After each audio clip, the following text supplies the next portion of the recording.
Welcome to SAT TV's news. I am Shanna Esprit, your presenter. In our top stories, Salisbury farmers protest outside government headquarters, Trinidad High Court rules against former Miss Universe, and Israel releases Palestinian prisoners amid protests. Details of these will follow.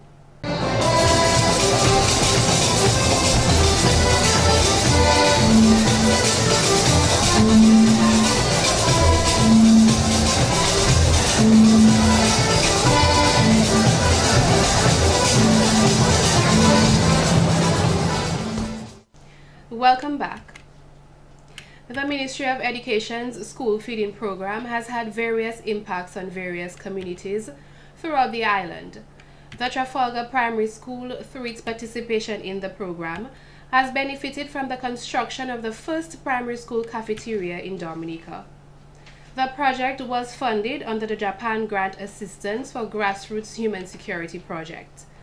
The Japanese government, through its ambassador Mr. Yomishima Tsuga, on Tuesday 29th October, presented the keys for the newly built cafeteria worth over $60,000. The Trafalgar Primary School will now provide healthy food choices to students who have been unable to access it, as they have become beneficiaries of the Dominica School Feeding Program. I have no doubt that this project is truly one which meets basic human needs, and we are very pleased that the GGP has afforded the school the opportunity to provide its students with nutritiously balanced meals and healthy eating experiences. Mr. Tsuga added that the building of the cafeteria demonstrates the importance of bilateral relationships between governments. Today's ceremony demonstrates how strong bilateral relations are built, not only through intergovernmental interaction, but also through cooperative efforts on a community-based, grassroots level. I truly look forward to the continuation of such efforts of cooperation and friendship between our two nations in the future. Minister for Education, Mr. Peter Seja, said that it is important to create an environment where students can succeed. We must ensure that our schools are safe, they are healthy, positive, and proactive. And to date, all of our primary schools around Dominica, they are part of the Child-Friendly School Initiative. In fact, we are now expanding this initiative at our secondary schools. Meanwhile, Parliamentary Representative for Trafalgar, Dr. Colin McIntyre, urged the students to be grateful for the gift from the Japanese government. He went on to pledge his support in paying the salary of the school's head cook on a monthly basis and indicated that decisions were held with Prime Minister Roosevelt Skerrit in that regard.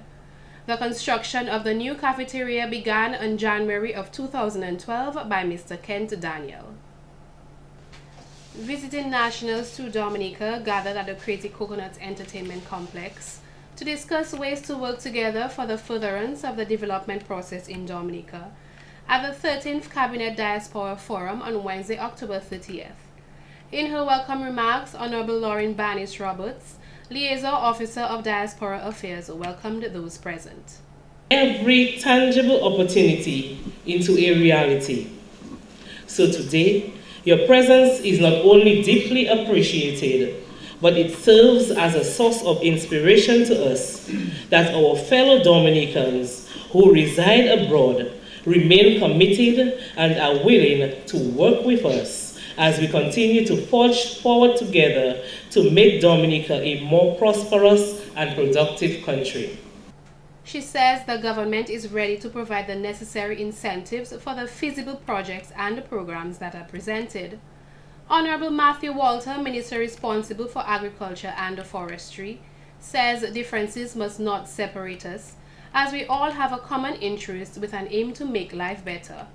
Agriculture, he says, is a sector of extreme importance, and that the Labour Party government has made it top priority in this year's national budget presentation, with the realization that agriculture has the potential to create employment. So Dominica was no exception in that. Because when the other countries were experiencing problems with respect to hunger and scarcity of food and not having nutritious food, Dominica was exceptional.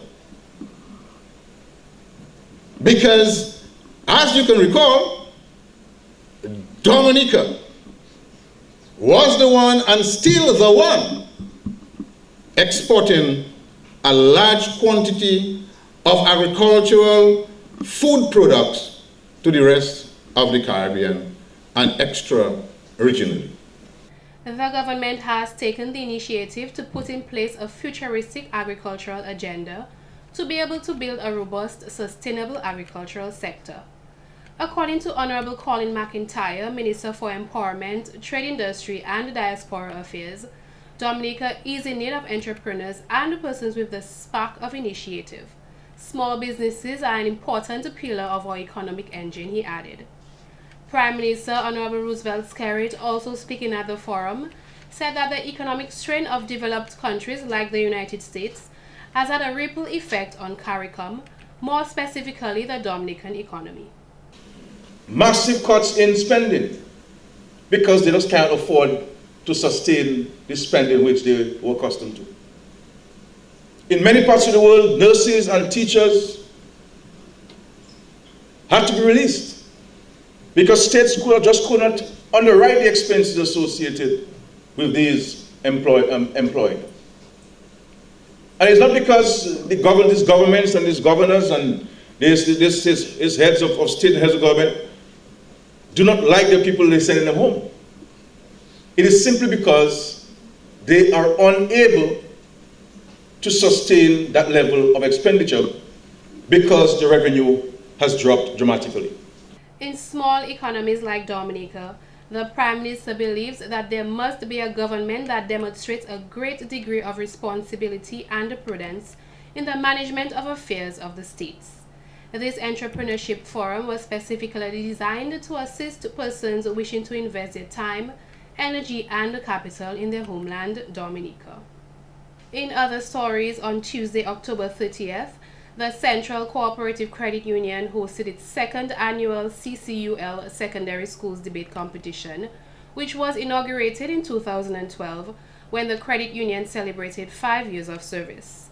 The event has since then been added to the credit union's Youth Developmental Program as an annual activity. This debate gave the students an opportunity to air their views and position on the issue of volunteerism in credit unions, with the underlying debate topic is volunteerism still an effective way to govern credit unions in these times. Ayama George and Devon Brewster of the Portsmouth Secondary School, in support of this topic, won with a total of 267 points. I want to emphasize for those who may have any misconceptions, though the credit union is a financial institution, it is not a bank.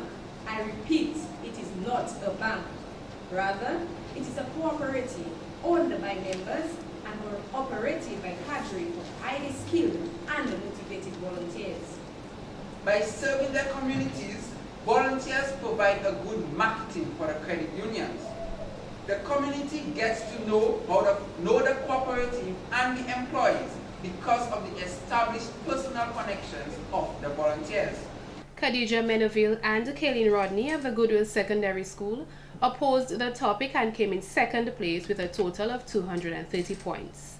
Magistrate Gloria Augustus, one of the judges at the event, said although both schools put on a formidable debate, she found that the topic was narrowed by both groups. But generally what we thought was that the topic was sort of narrowed by both groups. Particularly from the point of view for Portsmouth, they although delivered well, but in terms of the services and bringing out the nexus between volunteerism and as to whether it ties in with what is happening now, there was more stress on the needs of the volunteer or what it's doing for the volunteer vis-a-vis what it's doing for the organization. The topic selected was chosen to create an opportunity for the students to do research and to revise the history of the credit union movement in Dominica.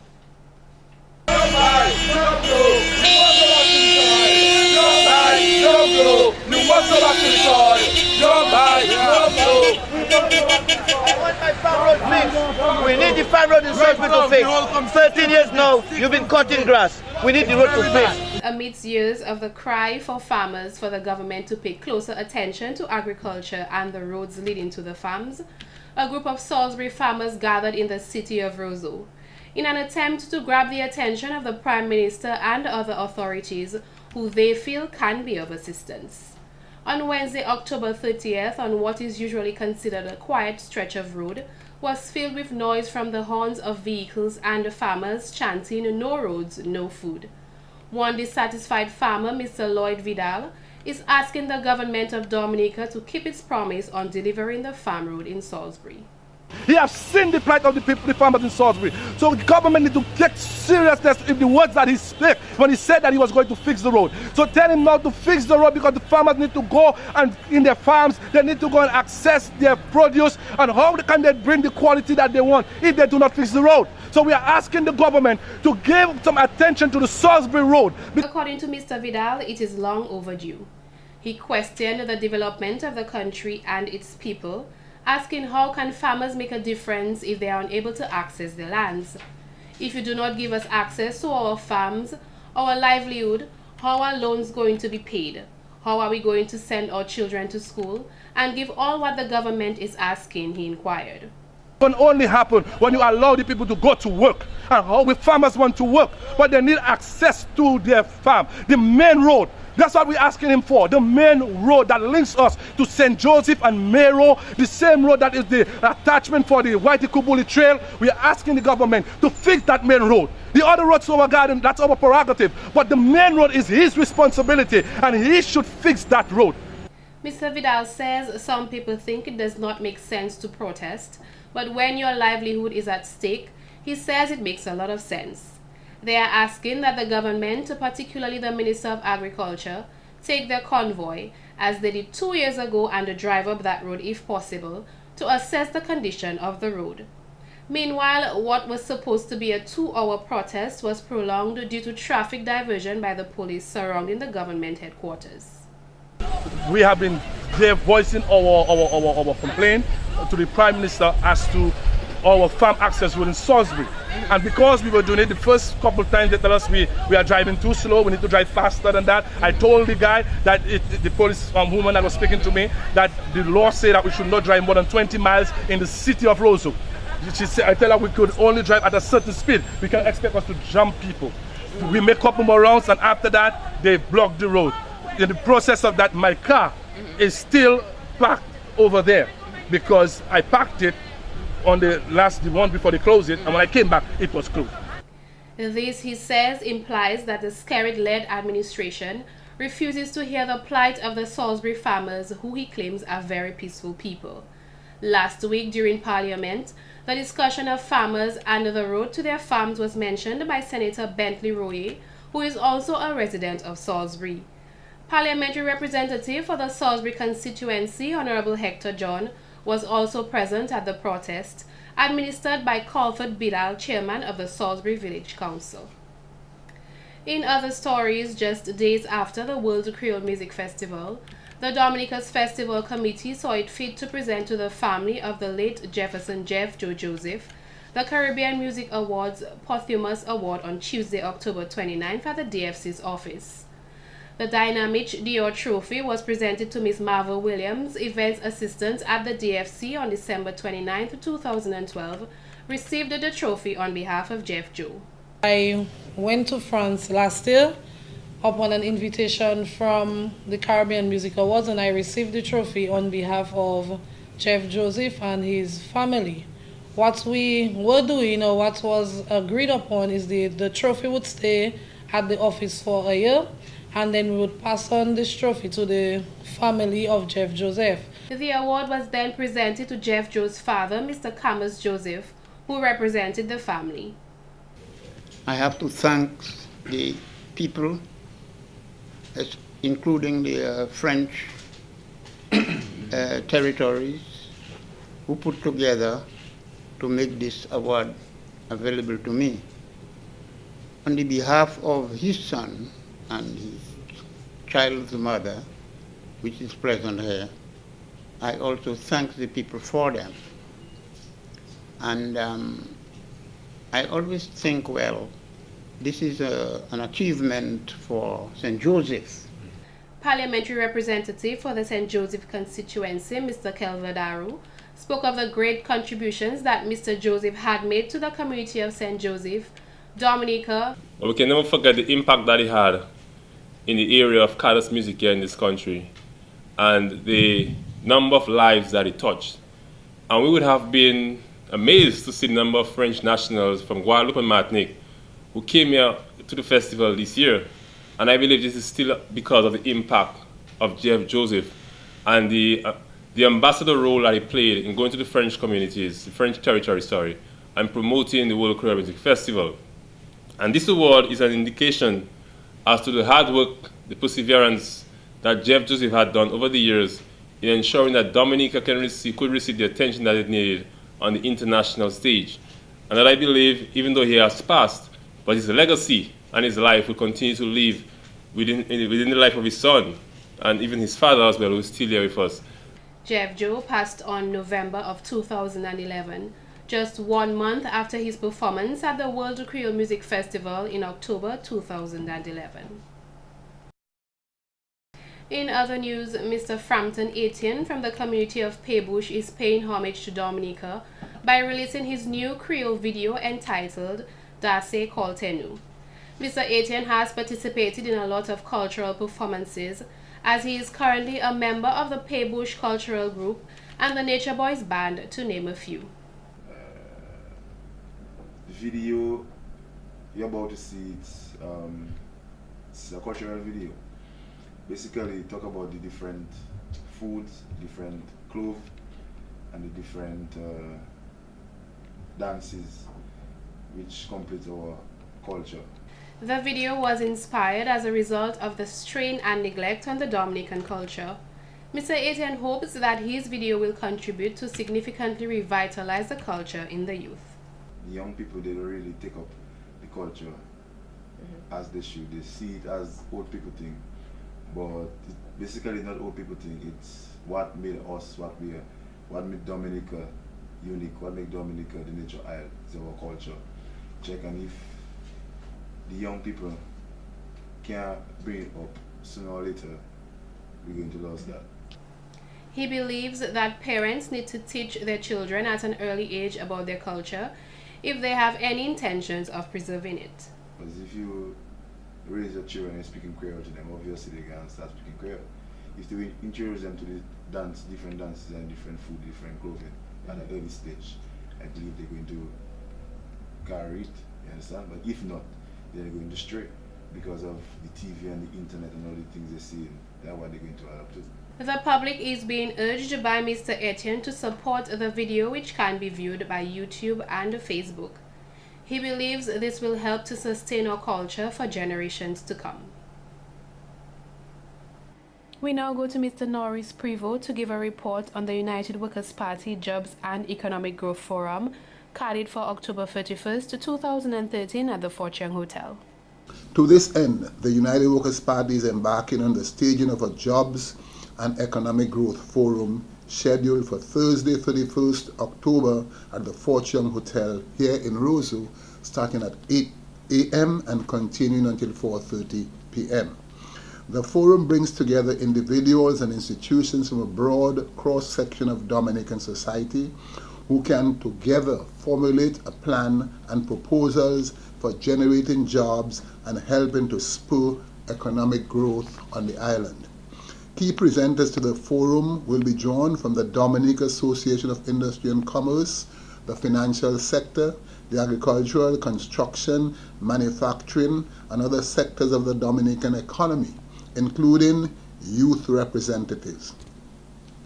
Leader of the United Workers' Party, Lennox Linton, will elaborate on our party's plans for job creation and will be joined by economist Dr. Thompson Fountain, industrial engineering specialist Joseph Isaac, UWP deputy leader Claudia Sanford, as well as lawyer Joshua Francis and planning consultant Isaac Baptist. In addition, an expert panel will be convened comprising of specialists in economics, strategic planning, investment financing, agriculture, renewable energy, and other key areas. The proposals and recommendations from out of the forum will form the basis of the UWP's plans for generating economic growth, improving jobs prospects for the growing ranks of unemployed, especially the young in Dominica. This has been the local segment of the news. Coming up next, regional highlights.